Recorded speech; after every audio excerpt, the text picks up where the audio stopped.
തിരുവനന്തപുരം ജില്ലയിലെ പ്രധാന ജലസ്രോതസ്സുകൾ കരമനയാർ, നെയ്യാർ, വാമനപുരം നദി, വെള്ളായണിക്കായൽ, ആക്കുളം കായൽ എന്നിവയാണ്. തിരുവനന്തപുരം നഗരത്തിലൂടെ ഒഴുകുന്ന പ്രധാന തോടുകൾ താഴെ പറയുന്നവയാണ്.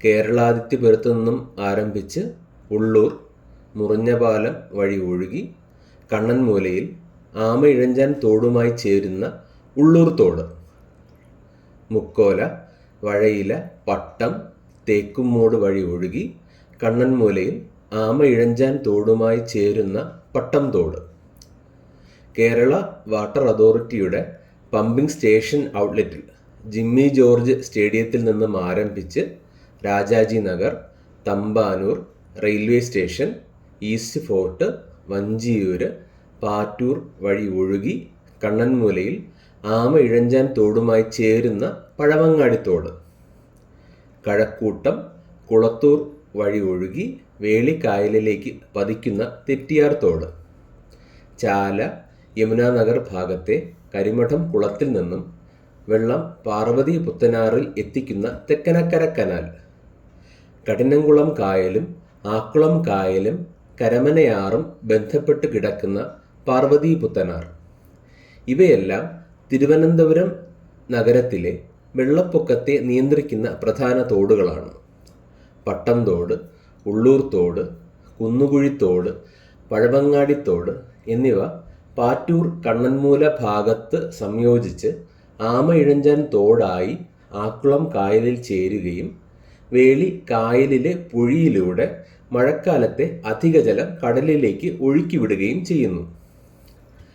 തിരുവനന്തപുരം നഗര അതിർത്തിയുടെ പുറത്തു നിന്നും ഒഴുകിയെത്തുന്ന തോടുകൾ പട്ടണത്തിൻ്റെ ഉള്ളിലെത്തുന്നതോടുകൂടി മാലിന്യവാഹിനികളായി തീരുന്നു. ഇവയിൽ പൂർണ്ണമായും തിരുവനന്തപുരം നഗരത്തിൻ്റെ ഹൃദയഭാഗത്തുകൂടി ഒഴുകുന്ന ഏകദേശം 5.89 കിലോമീറ്ററോളം നീളമുള്ള പഴവങ്ങാടിത്തോട്, ബേക്കറി ജംഗ്ഷൻ, രാജാജി നഗർ, തമ്പാനൂർ എന്നീ ഭാഗങ്ങളിൽ ധാരാളമായി മാലിന്യങ്ങൾ ഈ തോടിൽ വന്നു ചേരുന്നുണ്ട്. മഴക്കാല പൂർവ്വ ശുചീകരണ പ്രവൃത്തികളുടെ ഭാഗമായി തിരുവനന്തപുരം കോർപ്പറേഷൻ ക്ലീനിംഗ് പ്രവൃത്തികൾ ജലസേചന വകുപ്പും മറ്റു വകുപ്പുകളുമായി ഏകോപിപ്പിച്ച് ചെയ്തു വരുന്നു. തമ്പാനൂർ റെയിൽവേ സ്റ്റേഷൻ്റെ അടിയിലൂടെ പഴവങ്ങാടിത്തോട് 117 മീറ്റർ നീളത്തിൽ ഒരു ടണലിൽ കൂടിയാണ് ഒഴുകുന്നത്. 2016 ഓപ്പറേഷൻ അനന്തയ്ക്ക് ശേഷം 8 വർഷമായി ഈ ടണൽ ഭാഗം വൃത്തിയാക്കിയിരുന്നില്ല. മഴക്കാല പൂർവ്വ ശുചീകരണ പ്രവൃത്തികളുടെ ഭാഗമായി ബഹുമാനപ്പെട്ട തിരുവനന്തപുരം ജില്ലാ കളക്ടറുടെ നിർദ്ദേശപ്രകാരം റെയിൽവേ ഏറ്റെടുത്ത ക്ലീനിംഗ് പ്രവൃത്തി നടപ്പിലാക്കുകയും എന്നാൽ അതിനിടയിൽ 2024 ജൂലൈ 13 ഉച്ചയ്ക്ക് ഉണ്ടായ ശക്തമായ മഴയിൽ ക്ലീനിംഗ് തൊഴിലാളിയായ ശ്രീ ക്രിസ്റ്റഫർ ജോയ് അപകടത്തിൽപ്പെടുകയും റെയിൽവേയുടെ പാഴ്സൽ ഓഫീസിന് സമീപത്ത് റെയിൽവേയുടെ തോടിൻ്റെ ടണൽ ഭാഗത്ത് വീഴുകയും ഒഴുക്കിൽപ്പെട്ട് മരണപ്പെടുകയും ചെയ്തു. രക്ഷാപ്രവർത്തനങ്ങൾ ഒന്നും തന്നെ ഫലം കാണാതിരുന്ന ആ ഉദ്യമങ്ങൾ ലോക ജനത ഒരു വിങ്ങലോടെയാണ് നോക്കിക്കണ്ടത്. പഴവങ്ങാടിത്തോടിലെ വെള്ളം തിരിച്ചുവിട്ട് ഈ ഭാഗം വൃത്തിയാക്കുന്നത് സാധ്യമല്ല. അതിനുവേണ്ടി ടണൽ ഭാഗത്തിന് മുൻഭാഗത്തായി ഷട്ടറുകൾ സ്ഥാപിച്ച് തോടിലെ വെള്ളത്തിന് താൽക്കാലികമായി തടഞ്ഞു നിർത്തി അതേ സമയത്ത് തന്നെ ശക്തിയേറിയ പമ്പുകൾ ഉപയോഗിച്ച് ടണലിൻ്റെ ഉള്ളിലെ വെള്ളം തോടിൻ്റെ താഴെ ഭാഗത്തേക്ക് പമ്പ് ചെയ്ത് വറ്റിക്കുന്നു. ഏകദേശം 2.5 മണിക്കൂർ പമ്പ് ചെയ്യുമ്പോൾ ചെറിയ എക്സ്കവേറ്റർ മെഷീനുകൾക്ക് പവർ ഹൗസ് ഭാഗത്തെ റാമ്പിലൂടെ ടണൽ ഭാഗത്തേക്ക് ഇറങ്ങുവാനും മാലിന്യങ്ങൾ മാറ്റുന്ന പ്രവൃത്തി ചെയ്യുവാനും സാധിക്കും. 1 മണിക്കൂർ കൊണ്ട് തന്നെ പാഴ്സൽ ഓഫീസ് ഭാഗത്തെ ഷട്ടറുകൾ നിറയുകയും മെഷീനുകൾ പ്രവൃത്തി അവസാനിപ്പിച്ച് കരയിലേക്ക് കയറുകയും അതിന് ശേഷം ഷട്ടറുകൾ ഉയർത്തി വെള്ളം താഴേക്ക് വിടുകയും ചെയ്യുന്നു. തുടർന്ന് ഉച്ചയ്ക്ക് ശേഷം 1 തവണ കൂടി ഇത്തരത്തിൽ ക്ലീനിംഗ് പ്രവൃത്തി നടത്തുന്നു. ഇത് കാരണം ഒരു ദിവസത്തിൽ 2-3 മണിക്കൂർ മാത്രമേ പ്രവൃത്തി നടത്തുവാൻ സാധിക്കുകയുള്ളൂ. റെയിൽവേയുടെ ഓപ്പൺ ഡ്രെയിനുള്ള ഭാഗങ്ങളിൽ ലോങ് ആം എക്സ്കവേറ്ററുകൾ ഉപയോഗിച്ചും ക്ലീനിംഗ് നടത്തുന്നു. 2.5 മീറ്റർ ഉയരമുള്ള ടണൽ ഭാഗത്ത് ചെളിയും മാലിന്യങ്ങളും അടിഞ്ഞുകൂടി 1 മീറ്റർ പോലും ഉയരമില്ലാത്ത അവസ്ഥയിലായി. ഇത് പുനഃസ്ഥാപിക്കുവാൻ സാധിച്ചു. ഇത്തരത്തിൽ ടണലിൻ്റെ ഉള്ളിലും തോടിലും നിന്ന് മാറ്റിയ മാലിന്യങ്ങൾ പ്ലാസ്റ്റിക് മാലിന്യം തരംതിരിച്ച് മാറ്റി റെയിൽവേ പരിസരത്ത് ഇട്ട് തന്നെ ഉണക്കി തിരുവനന്തപുരം കോർപ്പറേഷൻ്റെ സഹായത്തോടുകൂടെ അവിടെ നിന്നും മറവ് ചെയ്യുകയും ചെയ്തു. ബഹുമാനപ്പെട്ട ജലവിഭവ വകുപ്പ് മന്ത്രി ശ്രീ റോഷി അഗസ്റ്റിൻ പ്രവൃത്തി സ്ഥലം സന്ദർശിക്കുകയും ചെയ്തു. വരൂ, നമുക്ക് ടണലിലൂടെ ഒരു യാത്ര നടത്താം. മുകൾ ഭാഗം ഇളക്കി മാറ്റിയ ചെറിയ എക്സ്കവേറ്ററുകൾ ആണ് ടണലിൻ്റെ ഉള്ളിലെ പ്രവൃത്തികൾക്ക് ഉപയോഗിക്കുന്നത്. ടണലിലേക്ക് കയറുമ്പോൾ തന്നെ നേരത്തെ ഉണ്ടായിരുന്ന ചെളിയുടെയും വെള്ളത്തിൻ്റെയും പാടുകൾ കാണുവാൻ സാധിക്കുന്നുണ്ട്. കാലപ്പഴക്കം ചെന്ന കോൺക്രീറ്റ് സ്ലാബിൻ്റെ കമ്പികൾ വെളിയിൽ കാണുവാൻ സാധിക്കുന്നുണ്ട്. ഇത് പിന്നീട് റെയിൽവേയുടെ ശ്രദ്ധയിൽപ്പെടുത്തി ശരിയാക്കിയിരുന്നു. ചെറിയ പ്ലാസ്റ്റിക് കവറുകൾ ഈ കമ്പികളിൽ കുടുങ്ങിക്കിടക്കുന്നുണ്ട്.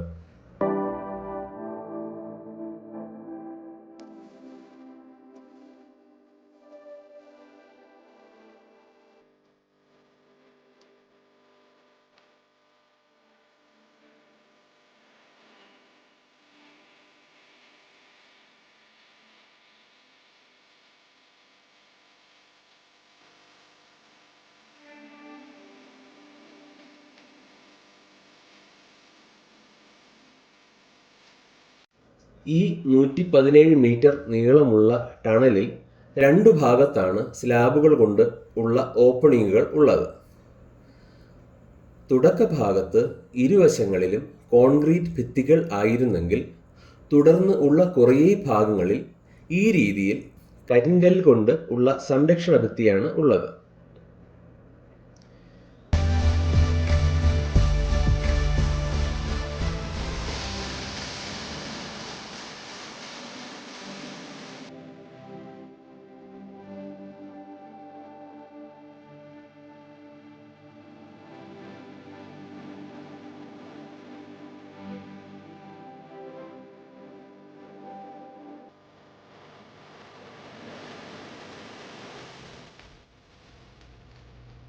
ഇത് രക്ഷാപ്രവർത്തന വേളയിൽ ടണലിലേക്ക് ഇറങ്ങുവാൻ ഉപയോഗിച്ച ഒരു ഭാഗമാണ്. പാഴ്സൽ ഓഫീസിൻ്റെ ഭാഗത്തെ പ്രകാശമാണ് മുൻപായി കാണുന്നത്. ഈ ഭാഗത്തെ കരിങ്കൽ ഭിത്തികൾക്ക് ചരിവിൽ വ്യത്യാസം വരുത്തി വെർട്ടിക്കലായിട്ടാണ് കെട്ടിയിരിക്കുന്നത്. ഇവിടെ ചില ചാലുകളിൽ നിന്നും വെള്ളം ഒഴുകി വരുന്നുണ്ട്. റെയിൽവേ ട്രാക്കുകളുടെ ഇടയിലൂടെയും വെള്ളം ഒഴുകി വരുന്നുണ്ട്. ഈ ഭാഗത്തു കൂടിയാണ് ആദ്യഘട്ട രക്ഷാപ്രവർത്തനങ്ങൾ നടത്തിയത്.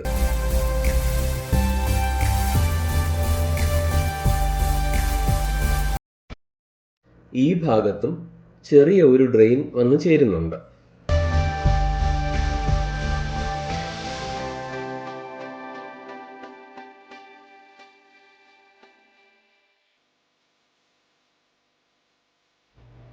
പാഴ്സൽ ഓഫീസിൻ്റെ ഭാഗത്ത് എത്തുന്നതോടുകൂടി ഉയരം ചെറുതായി കുറയുന്നുണ്ട്.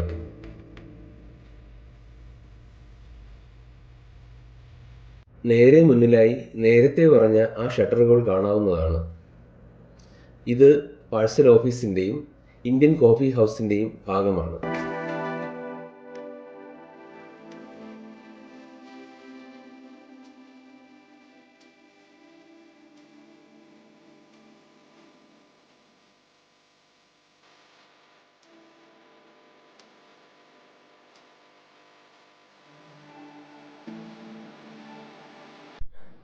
ഞാൻ ഉണ്ടാക്കുന്ന മാലിന്യത്തിൻ്റെ റീസൈക്ലിങ്ങും നിർമ്മാർജ്ജനവും എല്ലാം എൻ്റെ പൂർണ്ണ ഉത്തരവാദിത്വമാണ്.